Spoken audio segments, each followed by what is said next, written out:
Hello दोस्तों, चलिए solve करते हैं वोल्टेज कनेक्शन पे और एक न्यूमेरिकल। ओबे बैठ के आराम से अपने अपने घर और आपके साथ रहेंगे आपके अपने अविनाश सर। तो देर किस बात की है, फटाफट शुरू कर लेते हैं आज का लेक्चर। तो दोस्तों, आज के लेक्चर में जो भी हम न्यूमेरिकल सॉल्व करने जा रहे हैं वो पूछा गया था समर 16 एग्जाम में। भले एग्जाम थोड़ा पुराना हो बट ये नए सिरे से आपके एग्जाम में दिख सकता है, तो इसको अच्छे से समझना हमारी जिम्मेदारी है। अब इसको देखते समय एज एक न्यूमेरिकल मत देखो, एज ए सिविल इंजीनियर देखो कि आपके सामने ये समस्या आन पड़ी है और फिर आप उसको सॉल्यूशन दे रहे हो। आइए देते हैं सॉल्यूशन, बट उससे पहले समझते हैं न्यूमेरिकल को। बट अगर अभी तक आपने चैनल को सब्सक्राइब नहीं किया, बहुत कम समय लगता है भाई साहब, फटाफट कर लीजिए। क्या बात कर रहे हो, अभी कर दिया, वेरी गुड। अब आइए न्यूमेरिकल समझते हैं। उन्होंने क्या कहा है कि दो प्लेट्स है, कोई बात नहीं, दो प्लेट है जिनका डायमेंशन 100 mm वाइड है और उसका थिकनेस 10 mm है। डन। अब वो दोनों प्लेट को क्या करना है, आपको कनेक्ट करना है ऐसे। और वो कनेक्शन बनाने के लिए आपके पास जो बोल्ट रहेगा उसका डायमीटर 20 mm है। अब बोल्ट का डायमीटर 20 है तो होल 2 mm से बढ़ा के बनाना पड़ता है, तो डायमीटर ऑफ होल 22 mm। इसके लिए मैंने ये 22 लिखा है। अब बोल्ट का जो ग्रेड है वो 4.6 ग्रेड का है। अब ये 4.6 ग्रेड है, इसके लिए इसके अल्टीमेट स्ट्रेंथ यानी FUB कैसे निकालते? जो भी ग्रेड का पहला डिजिट होता है उसको 100 से मल्टीप्लाई किया जाता है। तो 4 को 100 से मल्टीप्लाई किया, 400 न्यूटन पर mm स्क्वायर, ये मुझे अल्टीमेट स्ट्रेंथ ऑफ बोल्ट मिल गया। ओके। अब इसके बाद उन्होंने पूछा है स्ट्रेंथ ऑफ सिंगल बोल्ट, दूसरी चीज नंबर ऑफ बोल्ट्स। तो बहुत सारे बच्चों के दिमाग में ये चल रहा है कि सर कब हम वो पूरे स्टेप्स फॉलो करें और कब आधे स्टेप्स फॉलो करें। आधे मतलब जो लास्ट का डिजाइन टेंसाइल स्ट्रेंथ होता है ना, वो कब निकालना है। तो जब आपको डिजाइन करने बोले ना तभी वो निकालना है, अदरवाइज नहीं। जैसे कि अभी ये सब में आपको स्ट्रेंथ ऑफ बोल्ट पूछिए और नंबर ऑफ बोल्ट्स पूछे, तो इसमें लास्ट स्टेप जो TDN दिया था हमने डिजाइन स्टेप में वो नहीं करना है, जरूरत नहीं इसमें। ओके, तो जितना पूछा है उतना ही कैलकुलेट करेंगे। बहुत बढ़िया, आइए सॉल्व करते हैं ये डिजाइन स्टेप्स। पहला है डिजाइन शेयर स्ट्रेंथ। कैसे निकालते हैं design shear strength? VDSB is equal to FUB upon gamma MB into √3 into number of shear planes in thread area और ये net effective area plus number of shear planes in shank area into gross area या shank area बोलो, ये हमेशा 0 रह जाएगा क्योंकि practically सैंक area में कोई भी शेयर प्लेन नहीं आता है। इसके लिए अब हमें क्या करना है, NN दो प्लेट है, इसका मतलब दोनों के बीच में एक ही क्या है, शेयर प्लेन है। अब समझो 3 प्लेट होता है, एक के ऊपर एक रखे हुए, तो ना 3 प्लेट के बीच में 2 शेयर प्लेन आ जाते हैं। तो वैसा यहाँ पे तो 2 ही प्लेट है, इसके लिए एक शेयर प्लेन, NN का वैल्यू 1 आ जाएगा। अब ANB नेट इफेक्टिव एरिया कैसे निकालते हैं, सबको पता है। ANB is equal to 0.78 into π/4 into bolt के डायमीटर का स्क्वायर। बोल्ट का डायमीटर कितना है, 20, इसका स्क्वायर। इतना इजी है। अभी क्या करेंगे, इसको कैलकुलेट करेंगे। देखिए कैल्शियम में फटाफट पुट कर देते हैं। कैल्शियम में आपको तेज होना पड़ेगा क्योंकि क्विक कैलकुलेशन करोगे ना टाइम बहुत बचेगा। 20 का स्क्वायर, तो ये मिल गया मुझे 245.04 mm स्क्वायर। जैसे एन भी मिला अपन ये फॉर्मूला में वैल्यू पुट कर देता है। Therefore VDSB is equal to, ये FUB का वैल्यू 400 यहाँ पे है, ये 1.25 हुआ, gamma MB partial safety factor का value into √3 constant into NN का वैल्यू 1 है इंटू ये ANB 245.04। ये आगे का 0 होता है, इसके लिए लिख ही नहीं रहा हो ये टर्म है ना। तो अभी इतना ही कैलकुलेशन करो, VDS भी मिल जाएगा। 400 डिवाइडेड बाय 1.25 इंटू √3 इंटू 245.04, तो इसका आंसर आ जाता है 45.27। Therefore VDSB is equal to 45.27 into 10⁻³ आ रहा था, बट ये 10⁻³ कट करके उसकी जगह किलो और ये अपना न्यूटन, तो VDSB इतना बन गया 45.27। कितनी बढ़िया बात है, फटाफट हमें पहले स्टेप का आंसर भी मिल गया। अभी आते हैं सेकंड स्टेप पे। बिल्कुल आपको थकना नहीं है, जब न्यूमेरिकल पूरा हो जाएगा तभी रुकना है, चलते रहो, बस चलते रहो। ठीक है, स्टेप नंबर 2 क्या है? Design bearing strength. Design bearing strength, ये क्या कर रहे हैं हम? ये दोनों जो है ना, स्ट्रेंथ ऑफ बोल्ट होती है, ये दोनों को कंपेयर करके बोल्ट वैल्यू जो आता है ना, वो अपना स्ट्रेंथ ऑफ बोल्ट होती है, तो वो निकाल रहा हूँ मैं यहाँ पे।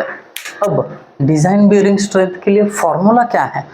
पहले तो उसका नोटेशन देखिए, VDPB is equal to 2.5 into KB into diameter of bolt into thickness of plate, और ये प्लेट का strength divided by gamma MB।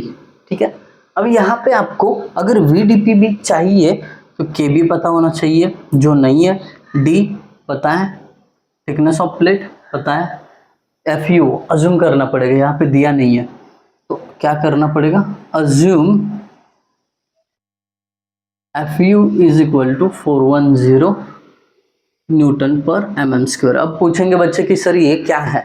तो ये जैसे यहाँ पे अल्टीमेट स्ट्रेंथ ऑफ बोल्ट था, वैसे ही यहाँ पे अल्टीमेट स्ट्रेंथ ऑफ प्लेट भी होगा, जिसका ग्रेड 410 मैंने लिया है, अज्यूम करना।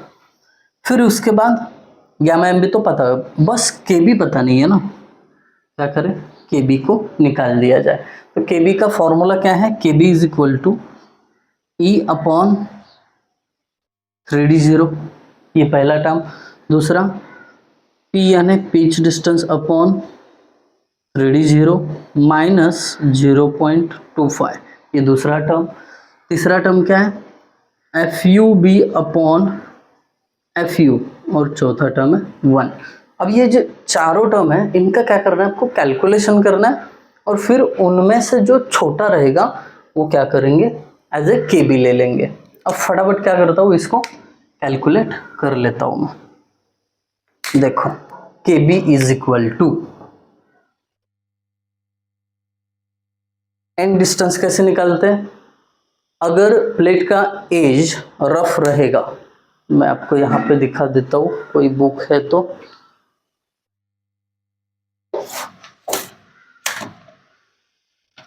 ये देखो, अगर प्लेट का एज ऐसा रफ है तो उस टाइम पे आपको एज डिस्टेंस जो है या एंड डिस्टेंस जो है 1.7 इंटू D0 लेना है।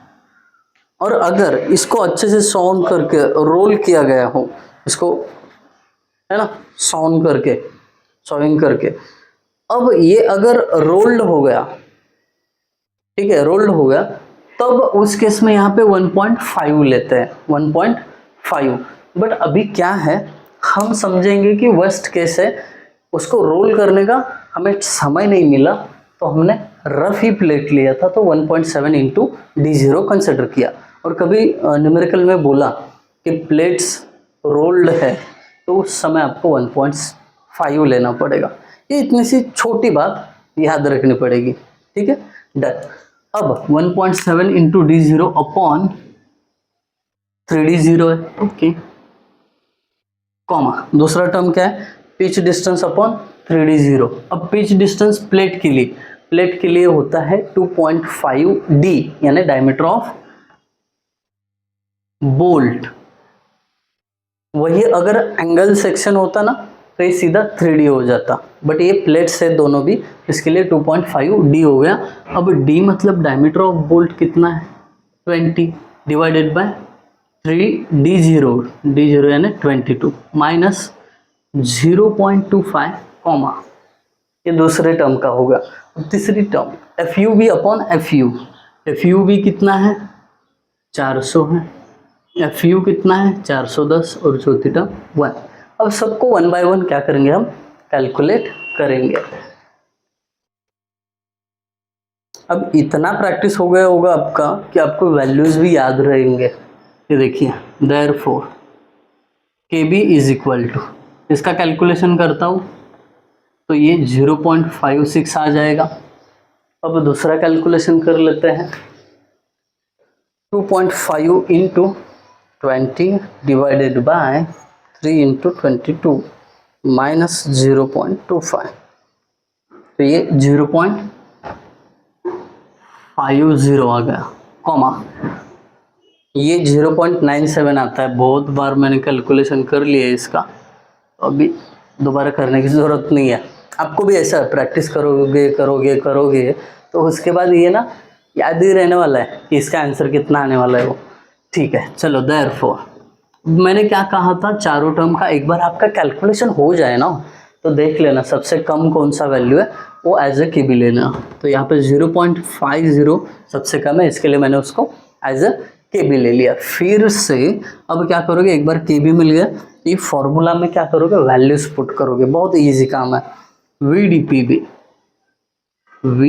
P B is equal to 2.5 into K B का वैल्यू 0.50, डायमीटर ऑफ बोल्ट 20 है, ये देखिए थिकनेस ऑफ प्लेट, ये देखिए थिकनेस ऑफ प्लेट 10 mm है, इंटू एफ यू का वैल्यू यहाँ पे अज्यूम किया 410 है ना, F U 410 divided by gamma M B partial safety factor 1.25। कर लेते हैं कैलकुलेशन, फटाफट कर लेते हैं।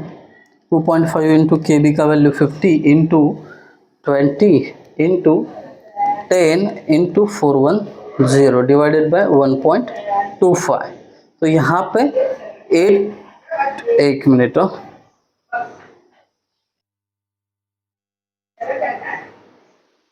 इंटू 10³ आ रहा है। मैं दोबारा कैलकुलेशन करता हूँ, थोड़ी सी गड़बड़ लग रही है मुझे। 2.5 इंटू 0.50 इंटू 20 इंटू 100 नहीं 10 है, इंटू 410 डिवाइडेड बाय 1.25। यहाँ पे 1 प्रेस नहीं होता है कैल्सी में, इसके लिए गड़बड़ हो रही थी। 82.0 into 10³ therefore V D P B 82 into 10³ की जगह किलो न्यूटन, दैट्स इट। ये क्या हो गया, बियरिंग स्ट्रेंथ ऑफ बोल्ट हो गया।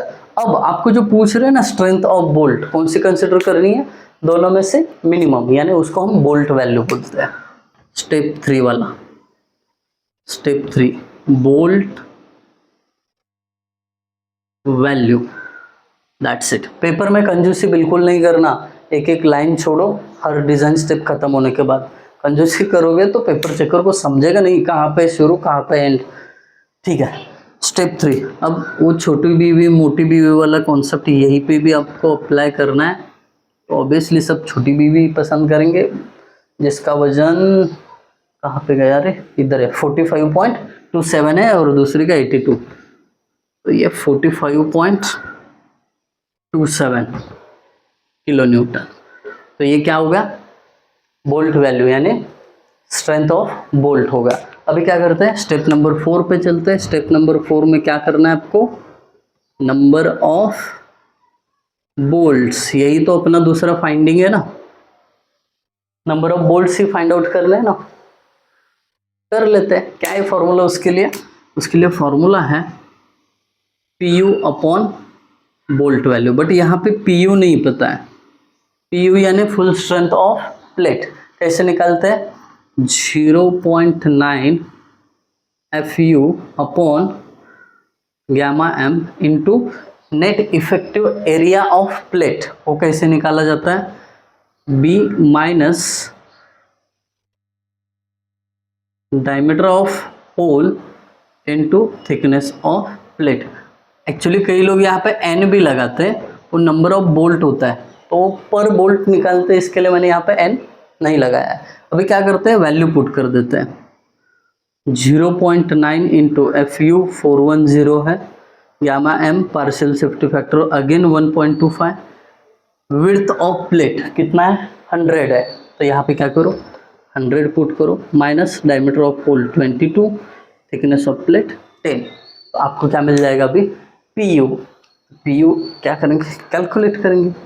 0.9 into 410 divided bye 1.25 into 100 minus 22 into 10, तो आंसर मिल जाता है हमें 230.256 230.256 ये इंटू 10⁻³ है, उसकी जगह किलो और ये न्यूटन, तो PU का वैल्यू मिल गया।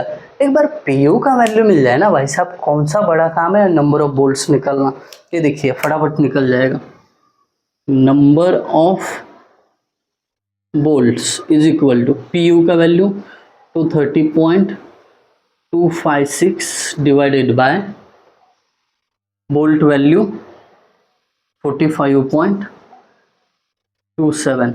अब क्या करना है, ये आपको डिवाइड करना है और नंबर ऑफ बोल्ट्स निकालना है। अब इसके बाद आपको ना डायग्राम भी निकालना है। क्या करो, आप डायग्राम भी निकालो कुछ इस प्रकार। लैप जॉइंट बोला है ना, एक के ऊपर एक प्लेट हो रहेंगे ये, ठीक है। कुछ कम हो गया ये, ठीक है। अगर उन्होंने सिंगल बोल्ट बोला होगा तो सिंगल रो दिखा देना, अगर डबल रो बोला होगा तो डबल रो इक्वली डिस्टेंस पे, है ना, ऐसे दिखा देना। एज डिस्टेंस दिखा देना, दोनों के बीच का पिच डिस्टेंस दिखा देना, डायग्राम अच्छे से बना देना, ठीक है।